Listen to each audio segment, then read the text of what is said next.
दैनिक जीवन में बच्चों आपने देखा होगा कि जब आप किसी कांच के बर्तन में, कांच के जार में पानी भर करके उसको रख देते हैं तो आप महसूस करते होंगे कि उसकी तली जो है, उस कांच के बर्तन का जो तल है वो आपको थोड़ा सा ऊपर उठा हुआ दिखाई देता है।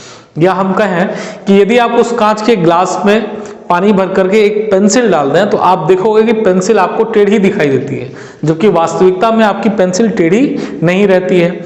इसके अलावा ऐसे बहुत सारे उदाहरण हैं बच्चों। जैसे यदि आप किसी स्विमिंग पूल पर जाएं तो पूल में जो पानी भरा होता है उसका तल जो है, तल आपको थोड़ा सा उभरा हुआ दिखाई देता है, जबकि वास्तविकता में वो थोड़ा ज्यादा गहरा होता है ना। इस प्रकार से सूर्य का दूर दिखाई देना, है ना, चांद तारों का हमको दूर दिखाई देना वास्तविक दूरी से, है ना। ऐसे बहुत सारे एग्जाम्पल हैं कि हमको वस्तु जो है अपनी वास्तविक स्थिति से थोड़ी सी दूर या उससे पास प्रतीत होती है ना। तो ये जो वास्तविक दूरी में अंतर जो आता है, ये अंतर क्यों आ रहा है बच्चों? तो दरअसल ये अंतर है कारण उसका अपवर्तन, है ना। कि जब हम वस्तु को किसी एक माध्यम से दूसरे माध्यम में देखते हैं, मतलब यदि आप सघन पे हैं, वस्तु आपका विरल पे है, जब आप वस्तु को सघन से विरल में देखते हैं तब वस्तु आपको उसकी वास्तविक स्थिति से थोड़ी दूर प्रतीत होती है या थोड़ी उठी हुई प्रतीत होती है। इसी प्रकार से यदि आपका वस्तु सघन माध्यम में है, यदि वस्तु कहाँ है आपका सघन माध्यम में है और आप उसको विरल माध्यम से देख रहे हैं तो वस्तु आपको थोड़ी नजदीक दिखाई देगी या फिर उसका तल उठा हुआ दिखाई देगा। और यही कारण था कि आपके जो कांच, पानी भरे हुए जो कांच का आपका जार था, उसका तल आपका ऊपर दिखाई दे रहा था। यदि हम इसको समझें चित्र से तो मान लीजिए जैसे ये आपके पास में एक बीकर है, ऐसा है ना, थोड़ा नीचे बनाते हैं इसको हम। मान लीजिए ये आपका एक बीकर है और इस बीकर पे आपने पानी भर दिया, ठीक है ना। यहां इस बीकर पे हमने पानी भर दिया ऐसा। अब यदि इस पानी भरे बीकर में आप कोई सिक्का डालते हैं, ध्यान से देखिएगा बच्चों, यदि आप कोई सिक्का यहां पर डालते हैं, मान लीजिए आपने सिक्का डाला है यहां पर, और आप जब इसको ऊपर से देखते हैं तो ये आपको सिक्का इसके तल पर न दिख करके, या हम कहें तल समेत, ये आपको यहां न दिख करके ये आपको थोड़ा ऊपर दिखाई देता है ना। क्यों दिखाई देता है बच्चों? तो जैसा मैंने अभी बताया कि इसका कारण है यहां पर प्रकाश का अपवर्तन। तो कैसे होता है बच्चों ये अपवर्तन? तो आइए हम समझते हैं, या हम कहें कि ये अपनी वास्तविक गहराई से कितना ऊपर उठा हुआ दिखाई देता है, इसकी हम गणना यहां पर करेंगे।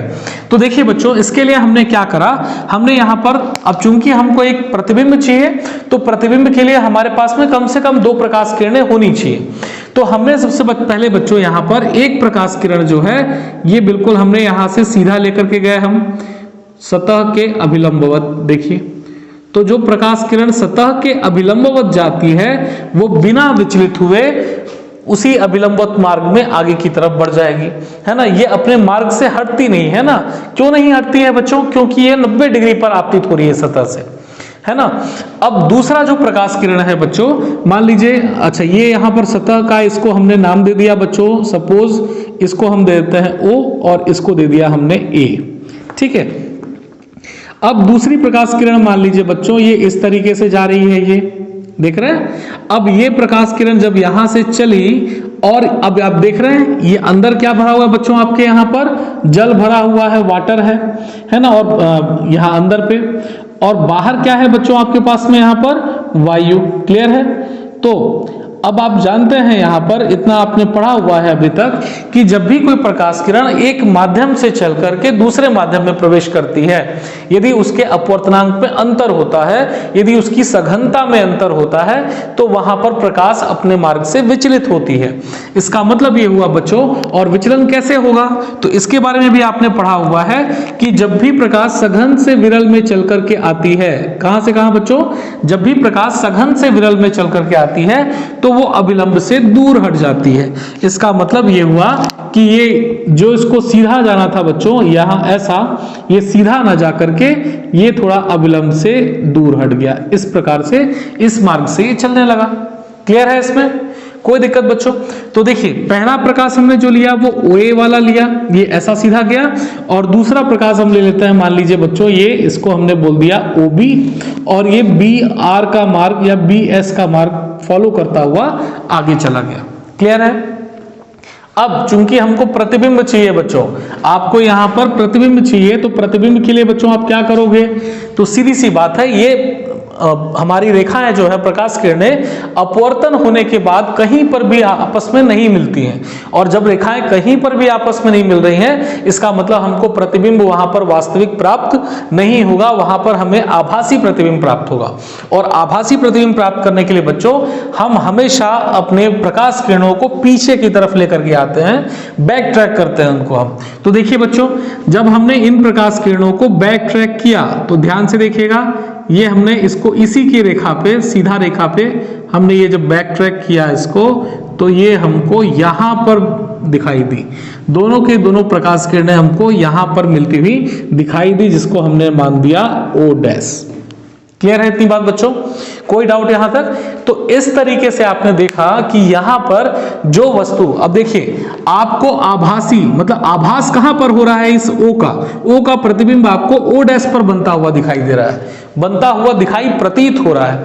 तो ये आपका आभासी प्रतिबिंब बन गया किसका? O का। और आप देख रहे हैं कि ये तल यहां पर है, जबकि ये सिक्का हमको कहां पर दिख रहा है? O डैश पर दिख रहा है, अपनी वास्तविक गहराई से थोड़ा उठा हुआ। क्लियर है बात बच्चों? तो चलिए कितना उठा हुआ है इसका हम मान निकालने की कोशिश करते हैं। तो सबसे पहले बच्चों हमने क्या करा, मान लीजिए प्रकाश किरण जो यहां से चल करके आ रही है, अविलंब से ये जो कोण बनाती है इसको हम कहते हैं आपका आपतन कोण, तो इसको हमने नाम दिया I। और ये जो आपका यहां पर अविलंब से जो कोण बना रही है ना, ये अपवर्तित किरण, इसको हमने नाम दिया, क्या कोण बनेगा बच्चों आपका? R। तो अब आप देख रहे हैं बच्चों, ये तो आपकी बिल्कुल लंबवत रेखा थी यहाँ पे सीधी वाली, और ये भी आपका एक अभिलंब है। तो जब अभिलंब से ये वाला कोण और इसके इधर वाला कोण है ना, देखिए क्लियर है बात बच्चों? तो ये संगत कोण बन गए ना आपके, समांतर रेखाओं के से बने हुए कोण संगत कोण। तो इनके मान और इसके मान आपस में क्या होंगे? बराबर होंगे। इसी प्रकार से देखिए बच्चों, ये समांतर रेखा है हमारी, और ये आपकी एक ट्रांसवर्सल लाइन हुई, प्रतिच्छेदीय रेखा हो गई OB। तो इसके बीच में बनने वाले जो कोण होते हैं ये वाले, ये क्या कहलाते हैं बच्चों? आपके एकांतर अंतः कोण। तो ये भी बच्चों क्या होते हैं? आपस में आपके बराबर होते हैं। क्लियर है इतने? तो ये आपने समझ गए, इसको I और R का मान आप समझ गए। बस अब यहां से हम इसको शुरू करते हैं। मान लीजिए बच्चों कि यहां से यहां तक की जो गहराई है आपकी, वो तल की आपकी गहराई H है। सिक्का पहले कितनी गहराई पर है? H। ये आपका वास्तविक गहराई है, ठीक है। तो अब हम किस प्रकार से इसको निकालेंगे, तो बहुत ध्यान से देखिएगा बच्चों। सबसे पहले हम यहां पर अपवर्तन कराते हैं। देखिए अब चूंकि यहां पर ये प्रकाश किरण आपका जल से होकर के वायु में प्रवेश कर रहा है, तो यदि हम स्नेल का नियम यहां पर बोले, तो स्नेल का नियम क्या कहता है बच्चों? अपवर्तनांक, है ना, स्नेल के नियम से।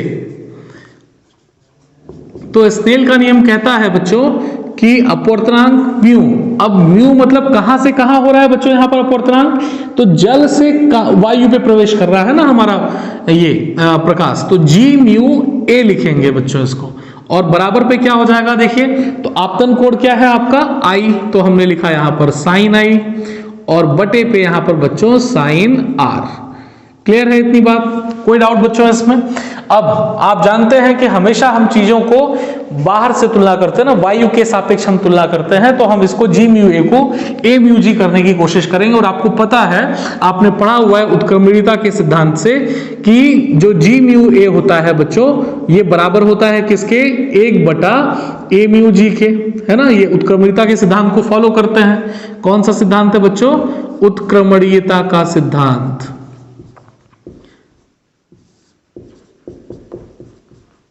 है ना। चीजों को ध्यान में रखें, और यदि आपको ये याद ना हो तो पीछे की वीडियो जरूर देखिए, है ना, उत्क्रमणीयता के सिद्धांत से। अब हम चाहें तो इसको, इसकी जगह पे हम इसको रख सकते हैं A म्यू G से, और फिर वहां से हम वायु के लिए मान निकाल लेंगे अपना अपवर्तनांक का। तो रखें जरा बच्चों इसको, कितना हो जाएगा?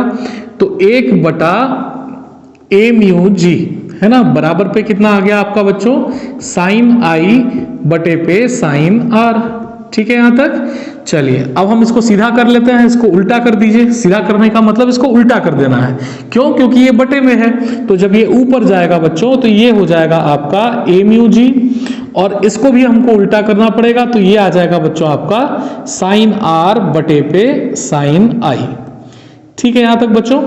अब जो आपको ये मान मिले हैं यहां से इसको हमने मान लिया समीकरण 1 और यहां से आप साइन आर और साइन आई के मान निकाल लेंगे। कैसे निकालेंगे बच्चों? तो देखिए साइन आर यहां पर आपको दिख रहा है ना, हमने ये त्रिभुज बना लिया है। इस पे त्रिभुज का नाम देखिए आप ए ओ डैश बी दिख रहा है आपको बच्चों, यहां पर ए है ना, ए ओ डैश बी, इस पर आपको आर कोण बनता हुआ दिखाई दे रहा है। तो चलिए हम उसी त्रिभुज पे चलते हैं। चूंकि त्रिभुज ए ओ डैश बी में है ना, तो साइन का सूत्र आपको पता होगा बच्चों। साइन मतलब होता है लंब बटे कर्ण, है ना, परपेंडिकुलर बाय हाइपोटेन्यूज। तो देखिए लंब क्या है आपका, देखिए यहां पर ये ध्यान दीजिएगा, यहां पर ये 90 डिग्री बन रहा है ना बच्चों आपका, क्योंकि ये लंबवत ही आपतित हुआ था यहां पर। तो 90 ये है और कोण ये है, तो ये आपका हुआ आधार और ये हुआ आपका लंब, है ना, ए बी। और कर्ण क्या हो गया बच्चों आपका ओ डैश बी। क्लियर है यहां तक? तो चलिए हम लिखते हैं यहां पर, तो साइन आर का मान आप निकाल लें यहां से। तो साइन आर बराबर क्या हो जाएगा बच्चों, लंब बटे कर्ण। तो लंब का मान है आपका ए बी और बटे पे कर्ण का मान क्या हो गया बच्चों आपका ओ डैश बी। ठीक है यहां तक बच्चों, कोई दिक्कत इस पे? इसी तरीके से आगे हम देखते हैं। देखिए जैसे साइन आर का मान निकाला, अब आप साइन आई का मान निकालिए यहां से। देखिए तो साइन आई का जो मान है 90 डिग्री वाले से तुलना करेंगे तो आपको त्रिभुज क्या मिलेगा बच्चों, देखिए ए ओ बी, है ना। तो हमने यहां पर लिखा वह त्रिभुज ए ओ बी में। तो देखिए बच्चों साइन आई का मान निकालना है आपको। तो साइन आई बराबर कितना हो जाएगा, अगेन वही साइन है तो लंब बटा कर्ण होता है, और आई इस बार है तो ये लंब आपका हुआ आपका ए बी और कर्ण हुआ आपका यहां से ओ बी। तो हमने लिखा साइन आई बराबर ए बी बटे पे ओ बी। ठीक है बच्चों यहां तक? तो साइन आर और साइन आई के मान आपने निकाल दिए और अब आप इस मान को ऊपर की तरफ ऊपर पे रख दीजिए। तो चलिए बच्चों हम इसको रखते हैं यहां पर।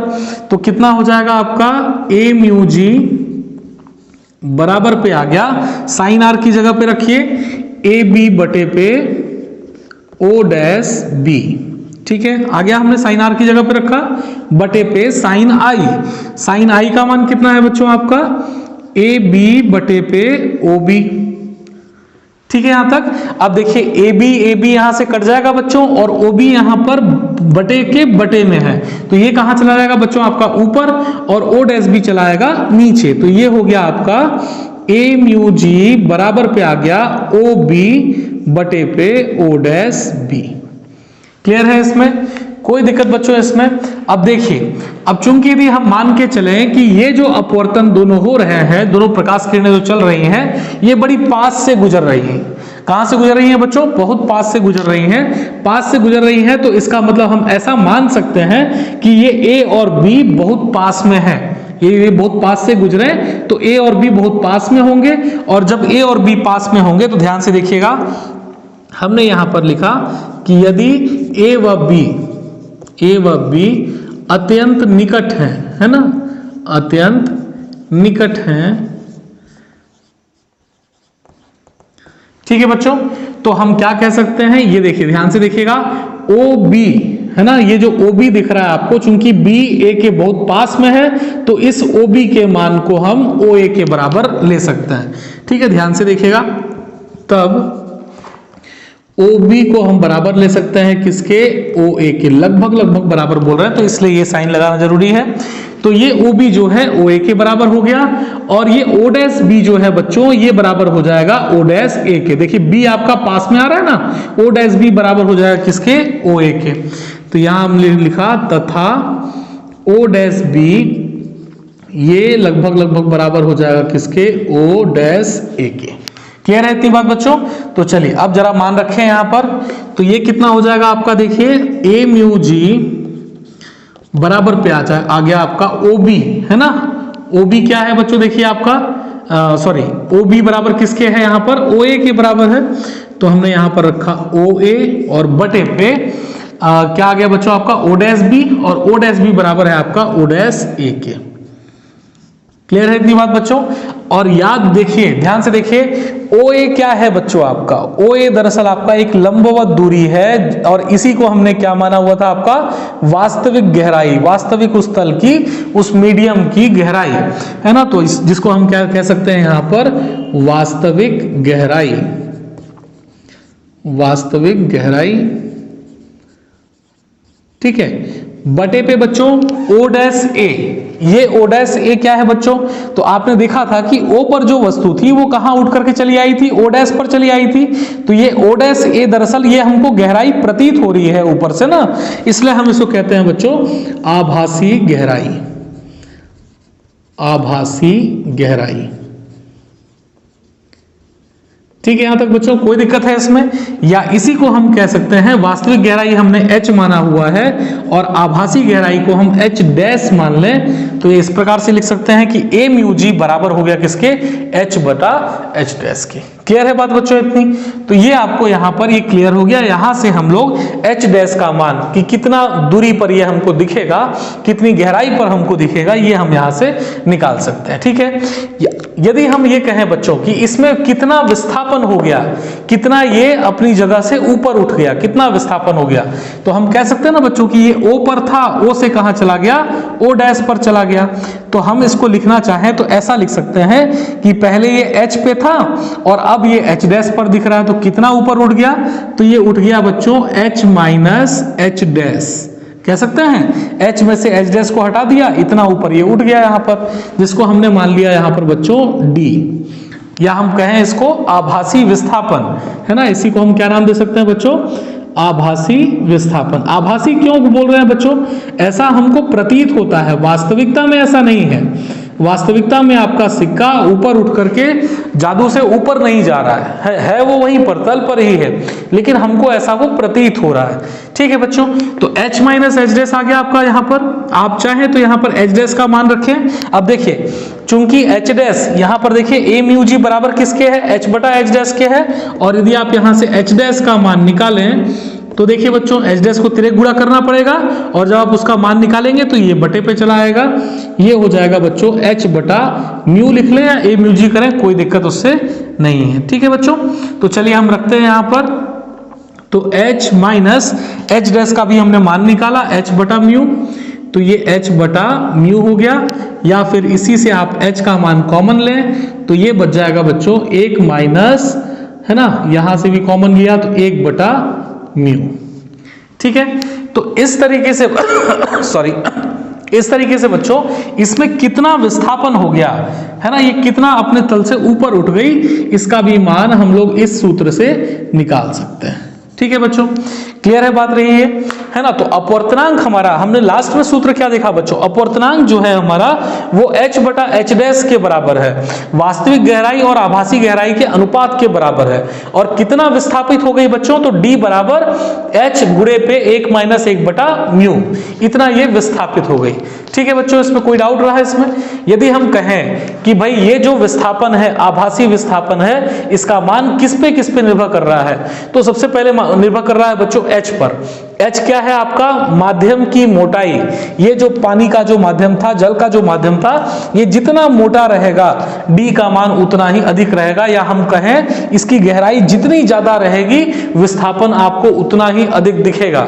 तो आइंदा अगली बार जब आप कहीं किसी नदी तालाब में जाएं और आप देखें कि भैया ये तो ज्यादा गहरा नहीं दिख रहा, तल तो इसका ऊपर ही दिख रहा है, तो आप इस धोखे में न रहें। हो सकता है वो बहुत ज्यादा गहरा हो, लेकिन इस आभासी विस्थापन के कारण वो उसका तल आपको ऊपर की तरफ उठा हुआ दिखाई दे रहा हो, है ना। तो ऐसी गलती आपको भूल करके भी नहीं करनी है, ठीक है बच्चों। दूसरा, यदि अपवर्तनांक का मान आप बढ़ेगा, मतलब यदि हमारे माध्यम की सघनता बढ़ेगी, तब भी हमारा आभासी विस्थापन का जो मान होगा वो और अधिक बढ़ेगा। तो ये ध्यान रखना है बच्चों। अच्छा, इससे एक हम निष्कर्ष हमने निकाला, जो निष्कर्ष है हमारा, बिल्कुल ध्यान में रखिएगा बच्चों, जो मैंने पहले भी इससे पहले इसको स्टार्ट करने से पहले कहा था कि यदि आप सघन माध्यम पर हैं, यदि आप सघन माध्यम पर हैं और वस्तु आपको विरल माध्यम पर है, वस्तु आपकी जिसको आप देख रहे हैं वो विरल माध्यम पर है, तो वो आपको उसकी वास्तविक दूरी से थोड़ा दूर दिखाई देगा। वास्तविक दूरी से कैसा दिखाई देगा बच्चों? थोड़ा दूर दिखाई देगा। और यदि आप विरल माध्यम में हैं और आपकी वस्तु सघन माध्यम में जिसको आप देख रहे हैं, तब आपको वस्तु थोड़ी नजदीक दिखाई देगी। अब जैसे देखिए यहां पर देखिए, आप कहां पर हैं बच्चों? विरल माध्यम में हैं, और आपका सिक्का कहां है बच्चों? सघन माध्यम में। तो जब आप विरल से सघन में देखते हैं तो ये वस्तु थोड़ी पास दिखाई देती है, उठी हुई दिखाई देती है। क्लियर है बात बच्चों? तो इसको नोट डाउन करें, बहुत ही इंपॉर्टेंट आपका ये टॉपिक था।